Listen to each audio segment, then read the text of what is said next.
From the heart of where innovation, money, and power collide, in Silicon Valley and beyond, this is Bloomberg Technology with Emily Chang.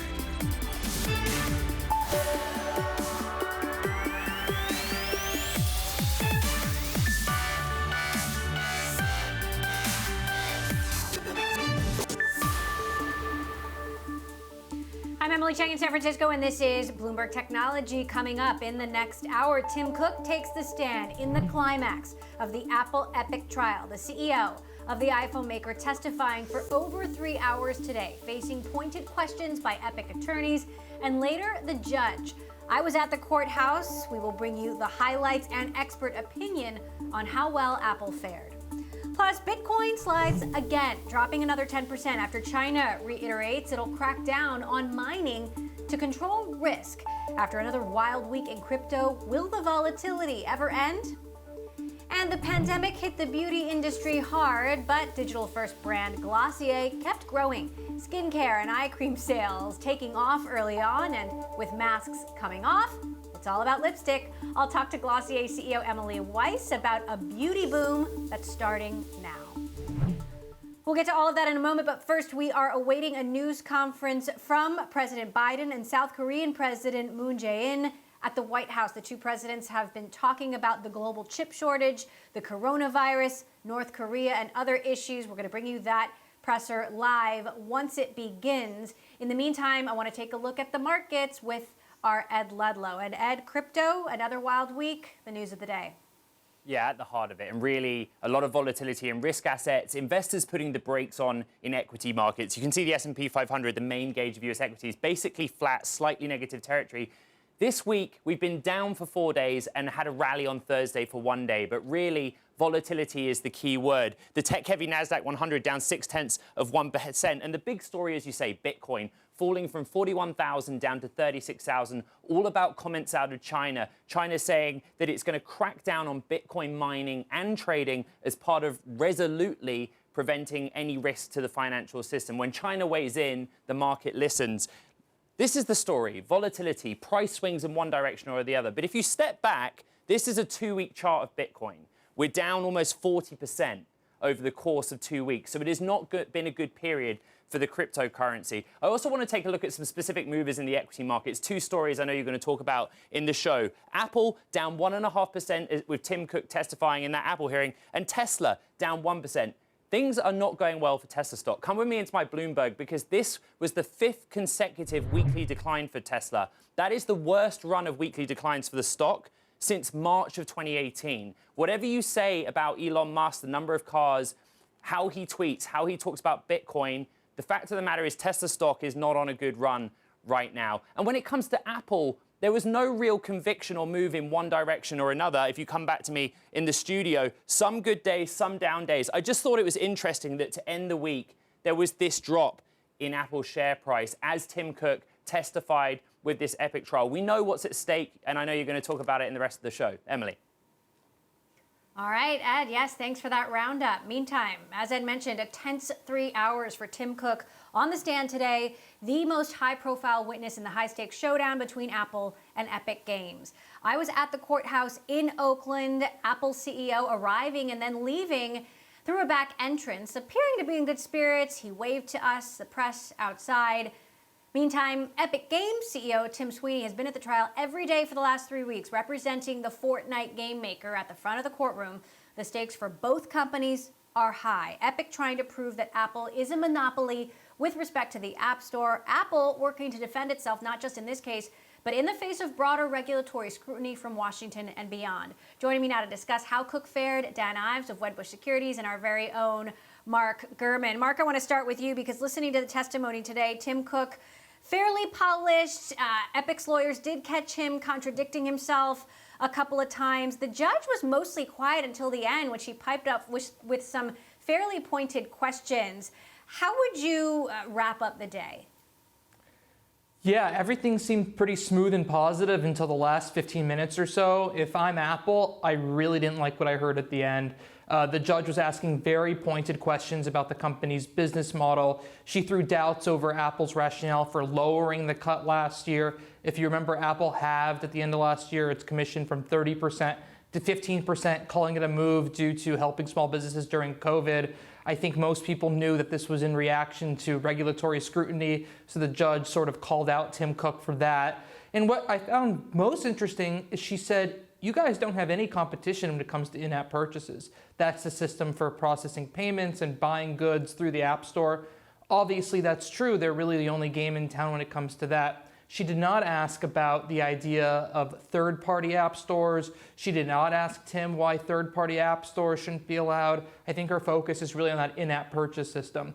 And if you remember, the in-app purchase system and the third-party app store questions are the two main points of relief that Epic is asking for. So if I were a betting man, I would say most of her attention is going to be on some sort of resolution around in-app purchase. And there's a few different ways she can go about this. She can say Apple has to allow alternative payment methods inside of apps. So for example, you'd be able to buy directly from Epic in Fortnite, basically the reason they got kicked out of the App Store. The other resolution, which I think is actually far more likely, is you'll be able to, as a developer, tell users inside your app, hey, you can go to our website to finish this transaction and save us a bit of commission tax.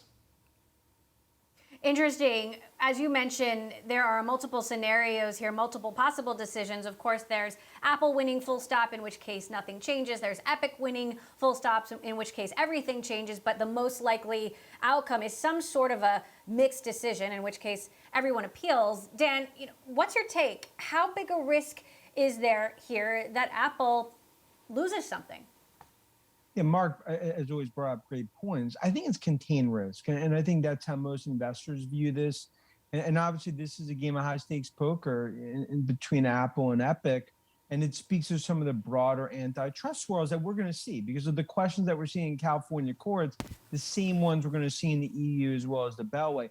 But ultimately, we believe they've been able to defend their moat pretty strongly, again. And even though this is obviously a key test in terms of the App Store, it's the crown jewel of the services. We believe, there could be some collateral damage, but ultimately pretty contained relative to the App Store and that $65 billion annual services.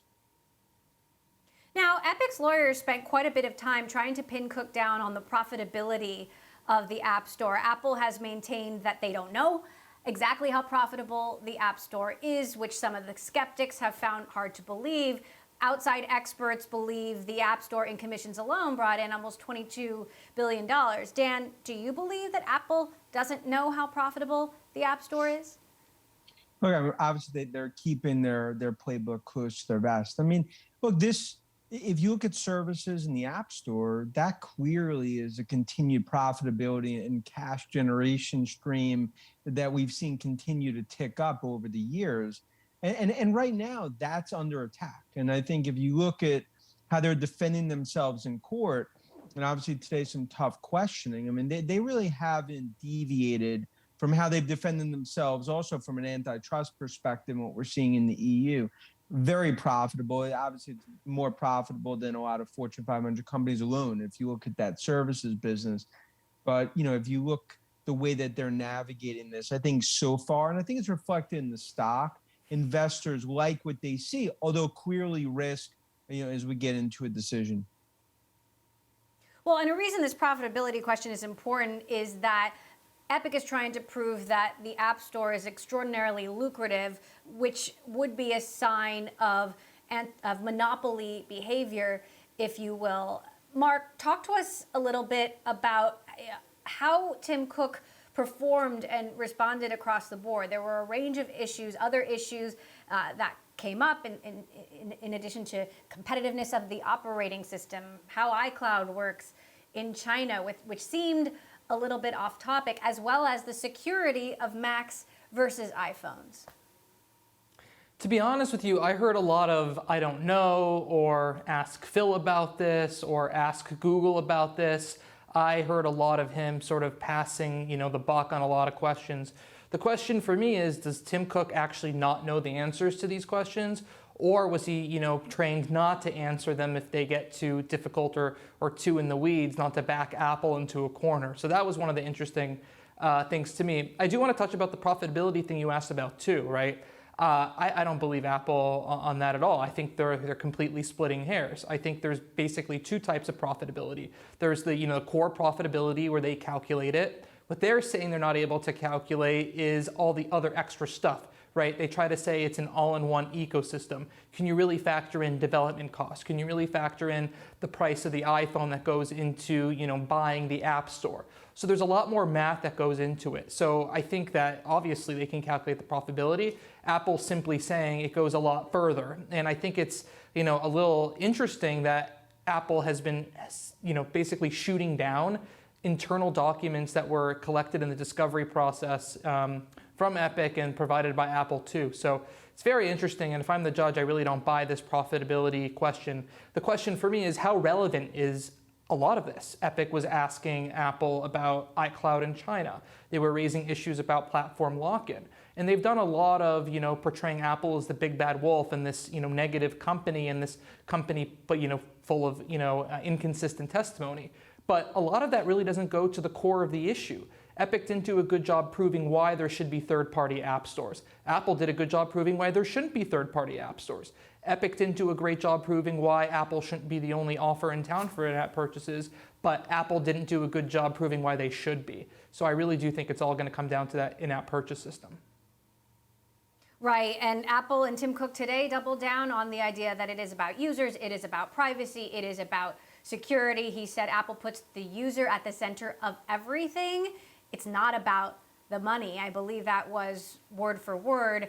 Dan, how much do you think the regulatory risk, whether it's in this case or beyond, is an overhang here? How concerned are you from an investment perspective that Apple could be facing more scrutiny down the road, regardless of what happens here?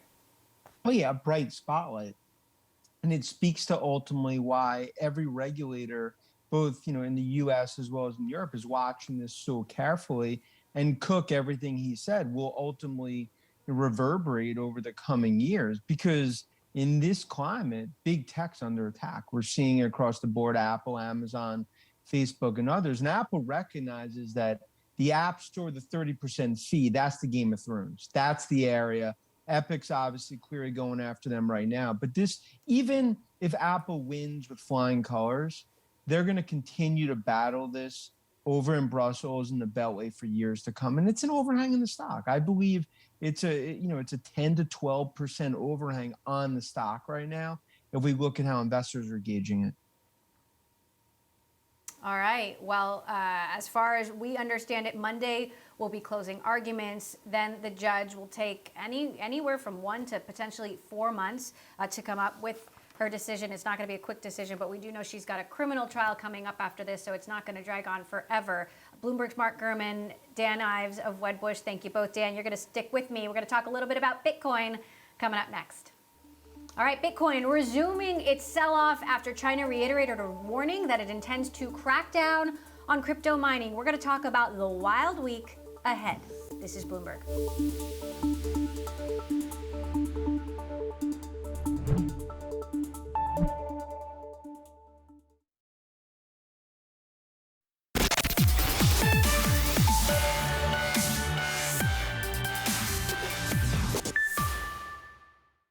Crypto mining in the Arctic Circle.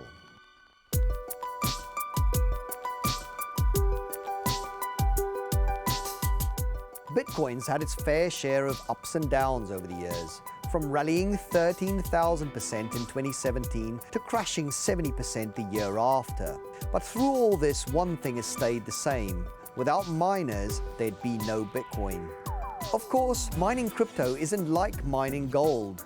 There's no diggers, no explosives, and no smelters involved, though there's a fair bit of heat, and we'll come back to that later. Let's rewind to 2008, when the mysterious Satoshi Nakamoto published a white paper containing the template for the birth of all cryptocurrencies. It explains the process whereby electricity and CPU time is spent in a process that attempts to solve the problem of sending money across a distributed network, removing the need for intermediaries. Effectively, it seeks to solve the problem of trust in a digital era, and to do so, it relies on a concept called proof of work.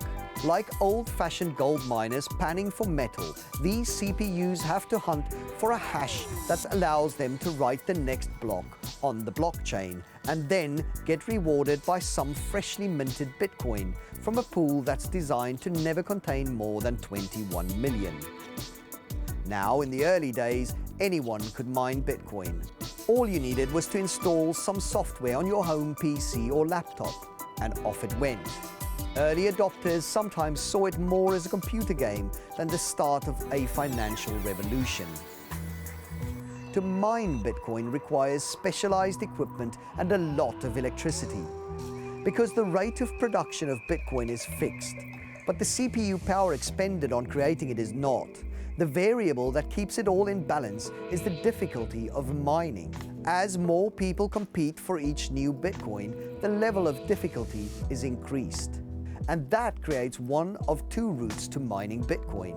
Either wannabe miners can join conglomerates called mining pools that work together to solve the puzzle, or they can set up vast server farms that use graphical processing units over CPUs for their greater number of cores. Such server farms have two problems. First, they need a lot of cheap electricity.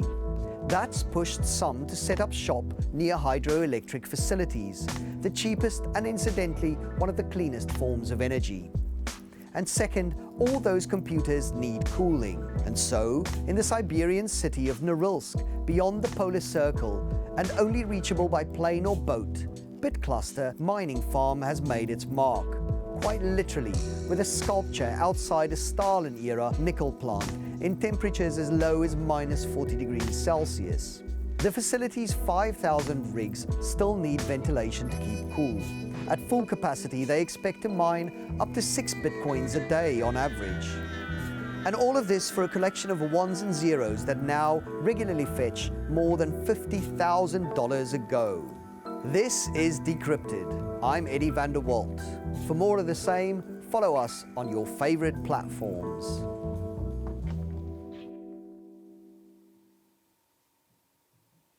All right, sticking with Bitcoin, the sell-off resuming after China reiterated a warning that it will crack down on crypto mining in an effort to control financial risk. Still with us, Dan Ives of Wedbush. Dan, what's your take on this, knowing, of course, that Tesla has a massive, if controversial, Bitcoin investment, and increasingly we are seeing more institutional players buy in?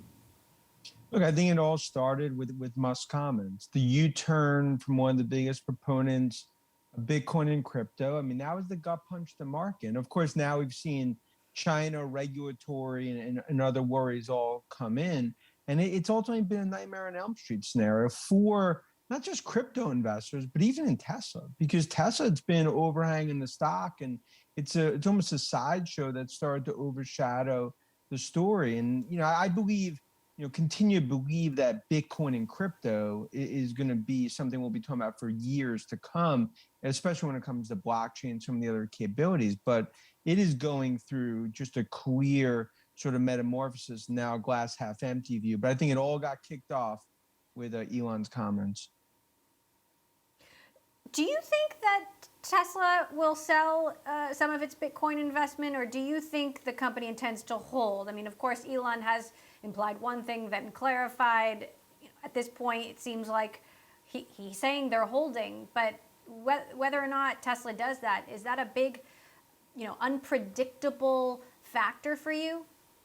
Yeah, now they've put themselves into such a quagmire, because ultimately, take a step back. I mean, they had about $1.2 billion gain at one point, based on where the prices were. That's been wiped out. So now this keeps going lower. You start to ultimately get losses, which speaks to the broader worry of investors, where instead of just cash from an investment perspective, then it starts becoming an overhang. And I do believe that they're going to almost be forced to at least sell more and more portions of this, just given the overall dynamics and what Musk has said.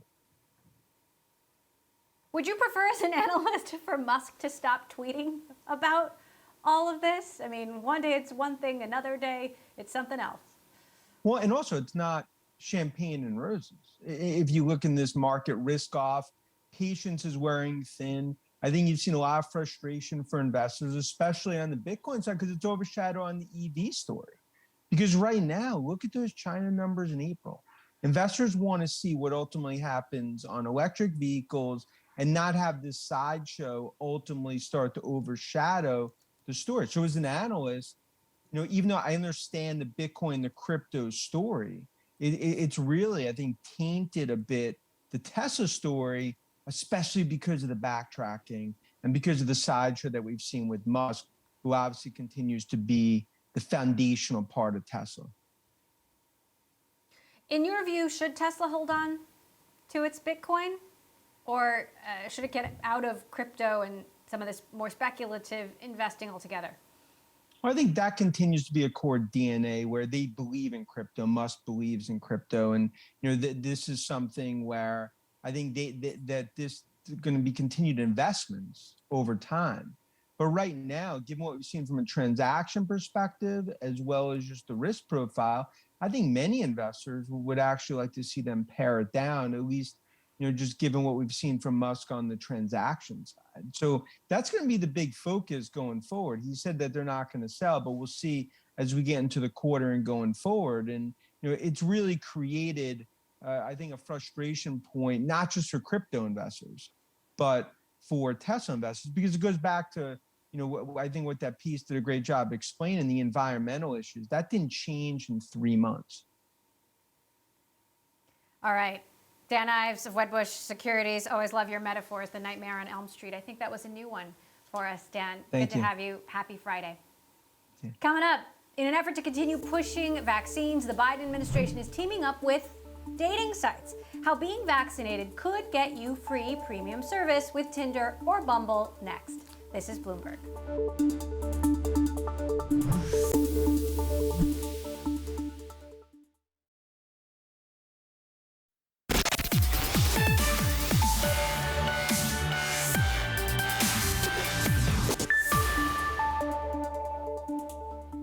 A story we're watching the White House teaming up with dating apps to encourage Americans to get vaccinated. 9 of the largest dating apps in the country, including Tinder and Bumble, are adding badges that show a person's vaccine status. They're also offering perks for those who've already been vaccinated for COVID-19. And coming up, from cutting our own hair to home manicures and other odd grooming tasks we've taken on over the last year, the COVID-19 pandemic has certainly changed consumer behavior and the world of beauty. We're going to hear from Glossier founder and CEO Emily Weiss next about how the company managed to keep growing over the last year and what products have been trending. That's next. This is Bloomberg.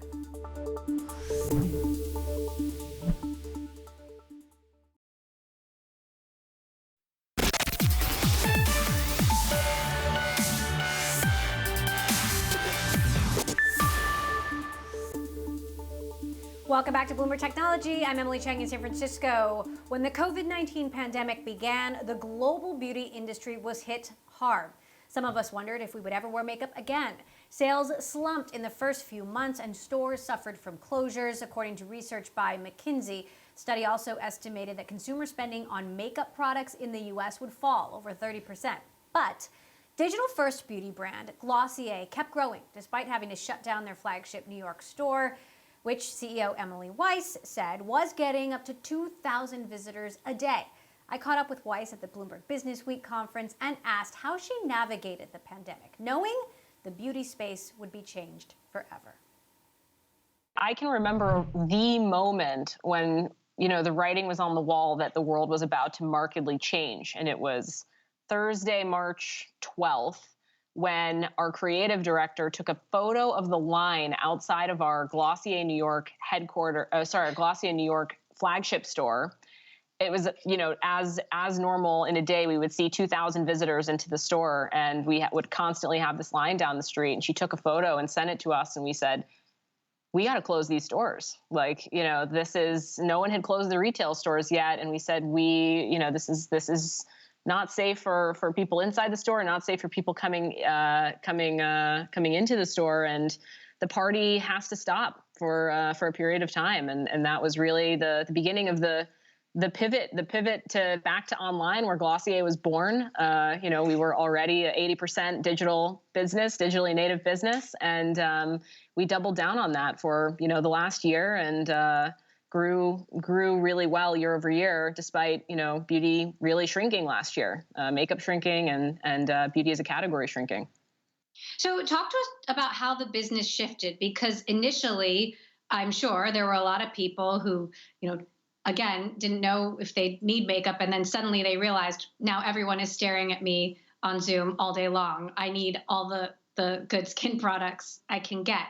Tell us about the shift that you saw in the business.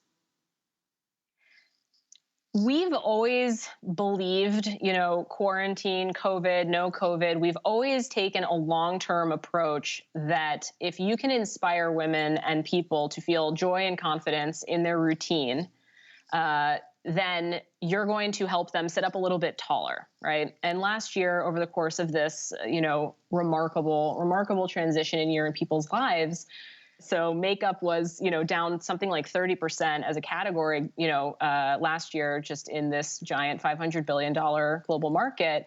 And the reason Glossier's makeup grew, and the reason we actually grew across all of our categories, and we play in almost all of them, is because we've always taken this very people-first approach to, a fresh face, loving the skin that you're in, whether that's through our skincare products or our makeup products. These are products that are intuitive and easy to use. These are products that meet you where you need to be met. We don't take these, this expert, precious approach to beauty.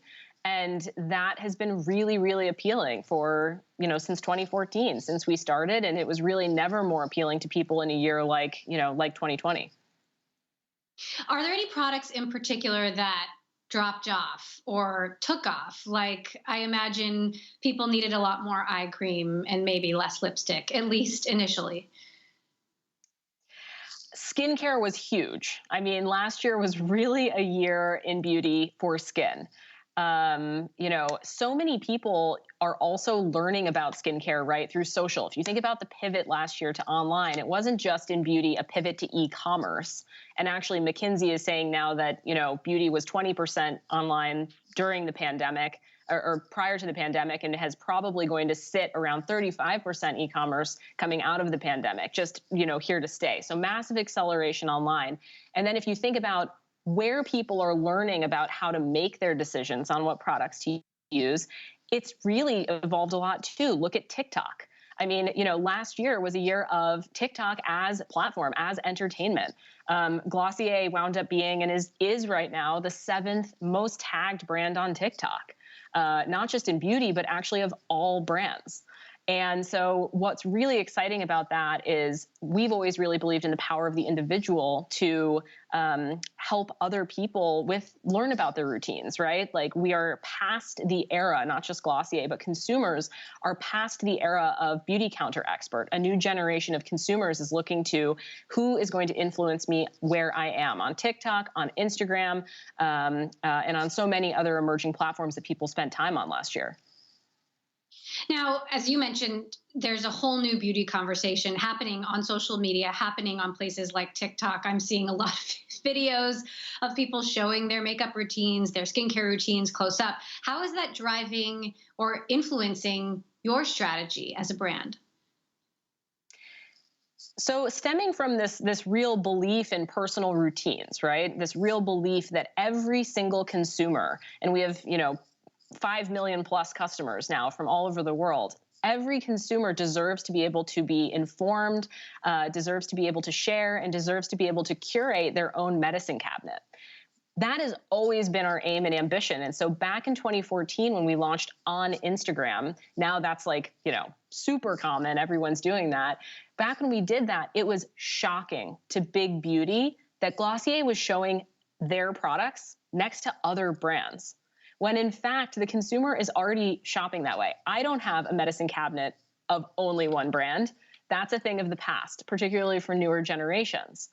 And so, it's really interesting that Glossier has always taken this total routine approach. And how do we help consumers change their behavior, not just buy our products? How do we actually help them with beauty discovery?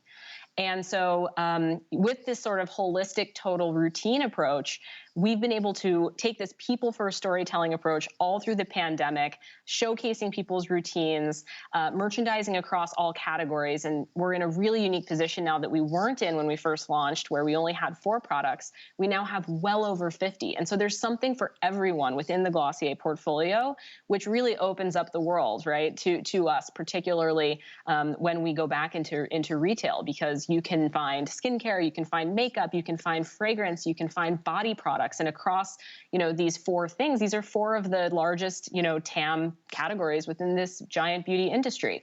So really, really excited to continue to innovate in each of those categories and create really unique customer experiences, taking people through the world of Glossier and also through their whole routines.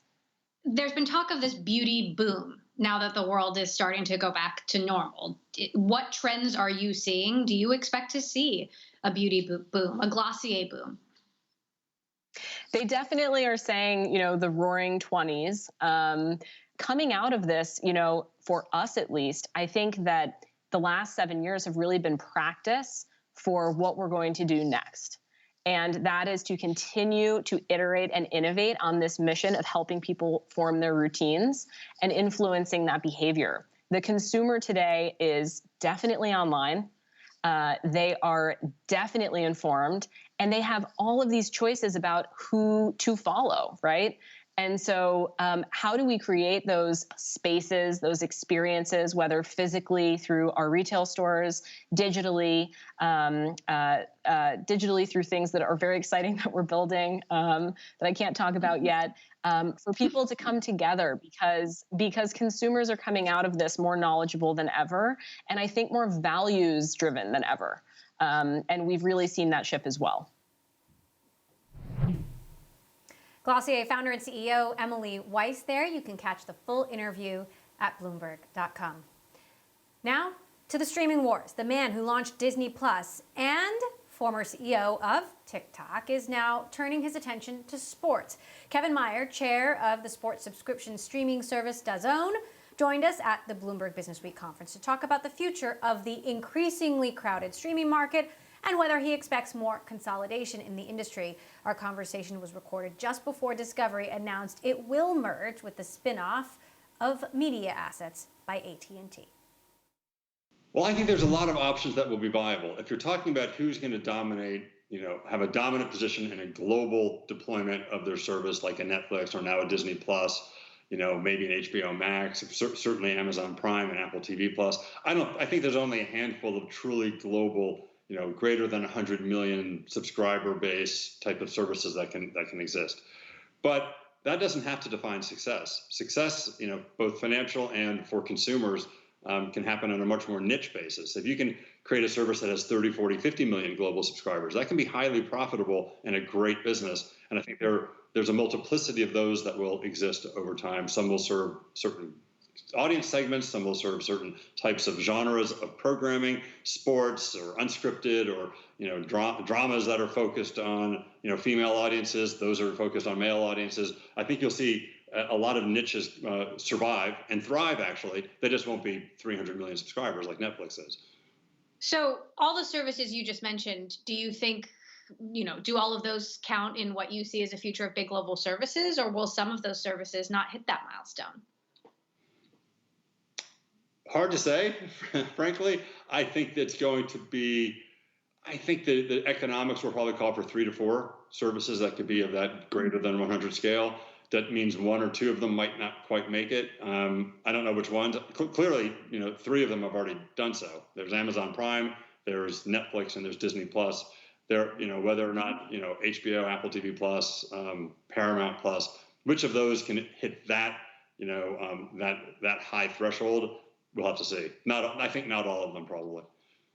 Disney just had a big subscriber miss on Disney Plus, though the goal is to get to up to 260 million by 2024. I mean, do you see these as sort of small blips in the road, or are you still long-term bullish? Well, I'm long-term bullish. I mean, they had a miss, but they're 104 million subscribers after 18 months or so after launch. That's pretty good. Look, that's a big number, the 230 to 260 million. I think that they are very, very smart and responsible executives there, and my old team at Disney. If they say they're on track to hit it, I believe them. So clearly, you believe there are smaller services that can survive and make a lot of money, be big business. But do you see services out there that aren't going to survive at all? I mean, clearly there are, you know, dozens of options that are, trying to certainly hit these big milestones or even medium milestones, but it just seems like too much. There are, I don't know, hundreds of different SVOD services at this point, and not all of them will end up surviving. I think there'll be tiers of them. Be the top global tiers. Again, I think 3 to 4 of those will end up being in that big global bucket. I think there will be tens of services, in the tens that will be in the, I don't know, 10 to 50 million subscriber base over the next several years. And then you might have a little more than that that's really small and very niche, but you're not going to have the hundreds and hundreds that we have today. There's always a shakeout in these markets. There's always a gold rush mentality, and it's great to try to serve consumers. I think diversity in voices and diversity in programming choices is a good thing, but they're not all going to survive. There's no chance that happens. And how much of it is really about, in terms of who survives, is it really about the distribution and the platform model? And how much of it is truly about the content? I mean, I had a guest on recently who said content is the new oil. That's good. Look, people subscribe. As much as I love the interface to Disney Plus, as an example, like I worked long and hard on making the interface and the app really beautiful. Emphasizing the brands that Disney have, which is one of the unique selling points of the Disney Plus service, and trying to elevate the interface and the technology and the ease of use and the pricing, frankly, to be very important. But at the end of the day, people subscribe to these services for the content that's within it. So the best thing you can do as an interface is to get people to the content they want and then get out of the way. And I think so. Therefore, it really is all about content ultimately. Part of my interview there with DAZN chair Kevin Meyer. You can catch the full interview of that conversation also, Bloomberg.com. Coming up, did the pandemic really drive the migration of Americans from cities to suburbs? Our City Lab report finds that it compressed it into a matter of months, moves that might have happened over years. We'll have more details next. This is Bloomberg.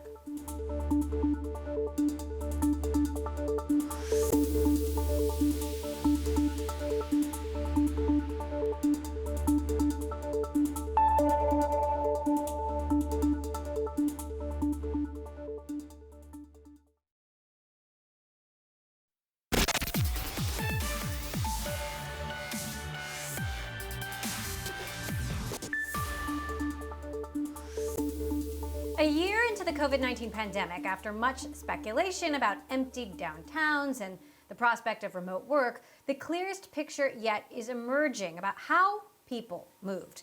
There is no urban exodus, so to speak. It may be more of an urban shuffle. For more, I want to bring in Bloomberg Sarah Holder as part of our City Lab series. So Sarah, we're getting the first concrete data of what has happened. And what picture does that data paint?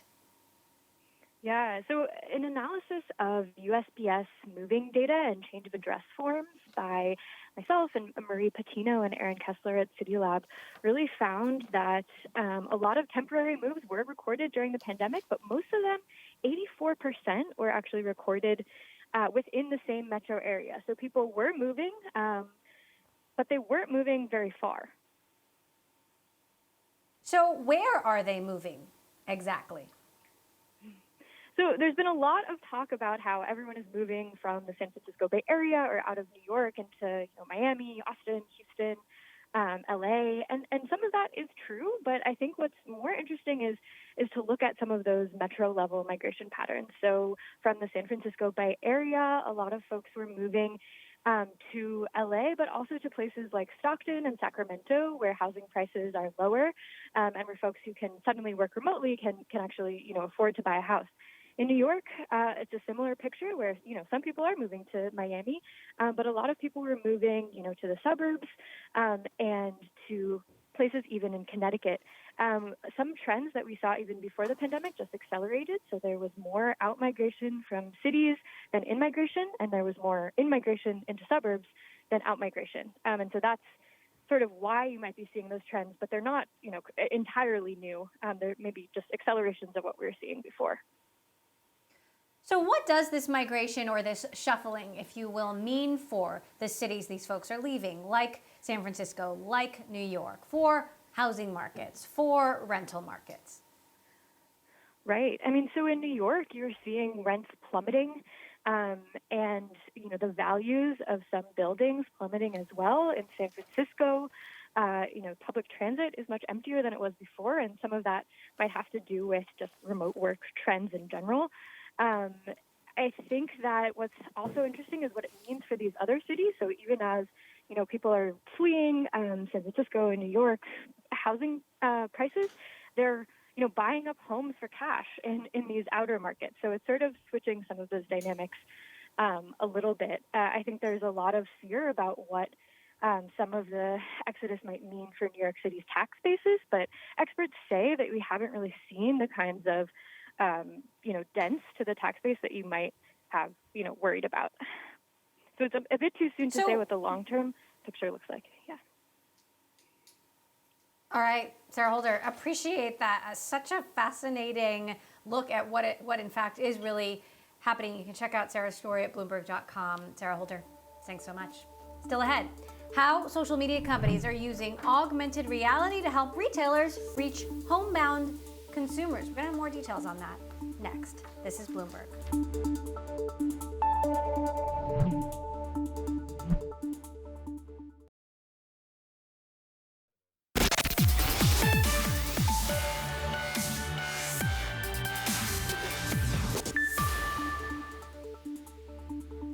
As the pandemic left brick and mortar stores empty, retail companies began pivoting to a new reality, an augmented reality, if you will, in order to entice homebound shoppers. And social media platforms like Snapchat were there to help.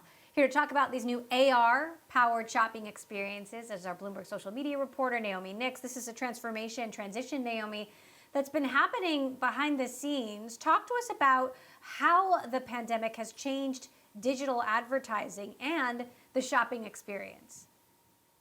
Sure. So just like you said, we've seen retailers were really forced to pivot to reach their customer base. So a lot of them transitioned their advertising portfolios to social media. Social media advertising revenues grew more than 16% last year. And as they were making that shift, they were also experimenting with new ways to advertise. So we saw more retailers trying out try-on experiences in augmented reality, where potential shoppers could essentially kind of digitally try on clothes or makeup or accessories, from their homes. We saw new lenses and potential gamified augmented reality sort of experiences on these social media platforms as a way to get their story out there. Now, talk to us about how social media companies are competing. I mean, Snap obviously chasing these new experiences, Facebook as well, working on big commerce innovations on Instagram, and so is TikTok. Is there any one company that's doing this better than everybody else? Snap has definitely been earlier in the game on this, particularly with augmented reality in general. Like that's how they made a name for themselves with Gen Z. But we are seeing these other companies, enter the market and compete aggressively. And I think one potential issue that's sort of looming for this market is the hardware devices. As a number of companies are experimenting with their own glasses and headsets with augmented reality, we can expect that there'll be interesting commercial applications as that technology continues to advance, in the advertising space. So, Snap definitely was a front runner in the beginning, but it definitely has some formidable competition from some of those other tech giants. So quickly, Naomi, where's the market headed? I think we should expect to see more robust adoption of augmented reality advertising, and particularly more applications, as you're going about in the physical world after the pandemic. So imagine going into a department store and using your phone, and the products you're looking at has a QR code that offers you sort of enhanced storytelling about that brand. Soon you'll be able to go to Disney World and you'll be able to use Snapchat sort of AR lenses to put cartoon characters in your photos from that trip. So I think we should expect to see more creative use cases for this in the physical world. All right, Naomi Nix, our social media reporter, thanks so much for your insight and analysis there. Meantime, President Biden and South Korean President Moon Jae-in have just started a press conference at the White House. They have been talking about the global chip shortage. They have been talking about the pandemic, and now they are making some remarks after those conversations. They've been talking presumably about how they can cooperate to tackle some of these crises. You can check this out on the terminal at LiveGo. And that does it for this edition of Bloomberg Technology. I'm Emily Chang in San Francisco. Have a wonderful weekend, everyone. We'll see you back here on Monday.